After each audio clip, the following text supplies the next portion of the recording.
Hey guys, you never would have guessed this, but we got more drama with this Padres Dodgers series. Who would have thought? Not me. This time it actually has nothing to do with the Dodgers. Well, it sort of has to do with the Dodgers, but not between the two teams. More so a third party between the two.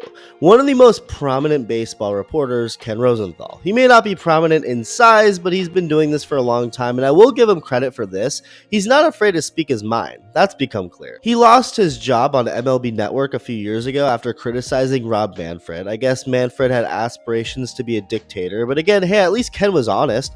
But then he said some weird things about the Padres and their players, particularly lately. So some of the stuff he says is good, but some of the other stuff is just dumb and unnecessary. What's not unnecessary is hitting that subscribe button if you haven't yet and enjoy the videos. And in his article on the events of Game 2 between the Dodgers and Padres, Rosenthal had absolutely no chill for the Padres players. The article was titled Manny Being Manny Again, and it was mostly about Manny Machado, referring to his throw toward the Dodger dugout as the sinister sling.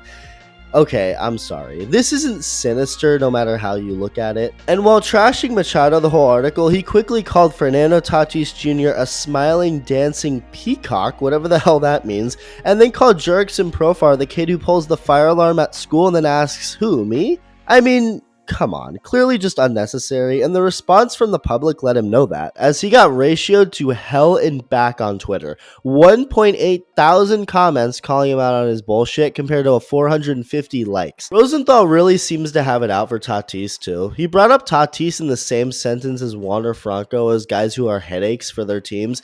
Now, look, people love to blow things out of proportion. Was Ken Rosenthal comparing Tatis's off-the-field antics over the years to being a literal pedo? No. But to mention those two things in the same sentence when discussing players being problems for their teams is definitely weird. And he's definitely not a headache right now. He's been great. But yeah, Ken definitely does not love those guys very much. And during Game 3, when Ken was in the dugout doing the quick in-game interviews, after his second or third Dodger interview, I was like, wait a minute. He's only been in the Dodgers dugout so far. Yeah, he's definitely not allowed in the Padres dugout. You can put two and two together pretty fast. And afterward, it was confirmed that the team straight up refused to have him near them and banned him from their dugout for Game 3. And after the game, one which the Padres won, Fernando Tatis Jr. was asked questions by Joe Davis and John Smoltz in the broadcast booth rather than Ken, who it usually would be. Tatis then went on Instagram, reposted his home run, and put a peacock emoji.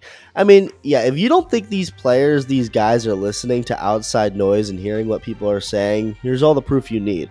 In this day and age, it's borderline impossible to avoid it, and most of these guys are probably tempted anyway to see what people are saying, which I understand. I get it. Miguel Rojas on the Dodgers had a different Instagram experience after Game 3, having a complete meltdown in the comments section to a fan. Bro went off. And us sitting at home may wonder why he can't just ignore random fans criticizing him, and he probably should, but remember, these guys are human beings too. You can have all the money and fame in the world and still be sensitive. But in the case of the Padres, I don't really think that was being sensitive, at least that's the way I saw it. Maybe you saw it differently, but I just saw Rosenthal's comments as completely unnecessary, especially about Tatis and Profar. Like, what the hell is that? A dancing peacock and kid pulling a fire alarm? The ban was also apparently just for that game, but there wasn't much to discuss with San Diego in Game 4, considering the Dodgers steamrolled their way to a big 8-0 win to force a Game 5 back in LA. So we know how the Padres players feel about Ken Rosenthal, but if you also wondered how the people of San Diego feel... Rosenthal, you're not welcome here! You're not welcome here, Rosenthal! You stink, Rosenthal! You're not welcome here!